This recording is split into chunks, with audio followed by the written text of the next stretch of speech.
আসসালামু আলাইকুম সম্মানিত ভিউয়ার্স, আশা করি সকলে ভালো আছেন। তো গুচ্ছের বিরাট আপডেট নিয়ে আপনাদের সামনে হাজির হয়েছি।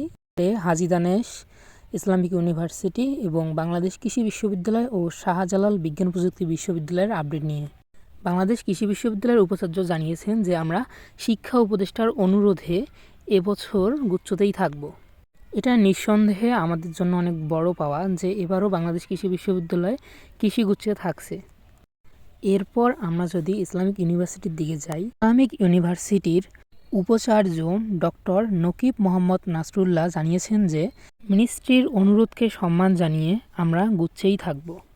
একই কথা জানিয়েছেন হাজী মোহাম্মদ দানেশ বিজ্ঞান ও প্রযুক্তি বিশ্ববিদ্যালয়ের উপাচার্য এম এনামুল্লাহ। আমরা এবছরের জন্য নিশ্চিত যে বাংলাদেশ কৃষি বিশ্ববিদ্যালয়, ইসলামিক ইউনিভার্সিটি এবং হাজী দানেশ বিজ্ঞান ও প্রযুক্তি বিশ্ববিদ্যালয় এবার গুচ্ছেই থাকতেছে।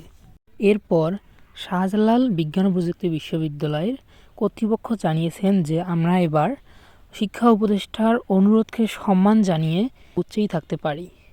ইঞ্জিনিয়ারিং গুচ্ছের ক্ষেত্রে রুয়েটের উপাচার্য বলেছেন যে কুয়েট এবং ডুয়েট যদি গুচ্ছে থাকে তো আমরাও গুচ্ছে থাকব।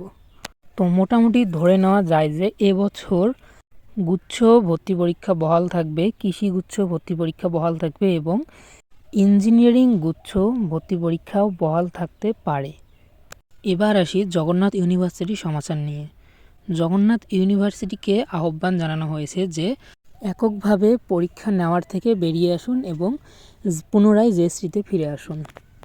এ বিষয়ে জগন্নাথ ইউনিভার্সিটিতে খুব তাড়াতাড়ি একটা বৈঠক হতে চলেছে যে আমরা কি গুচ্ছে ফিরে যাব নাকি আমরা একক ভর্তি পরীক্ষা নেওয়ার সিদ্ধান্তে বহাল থাকব।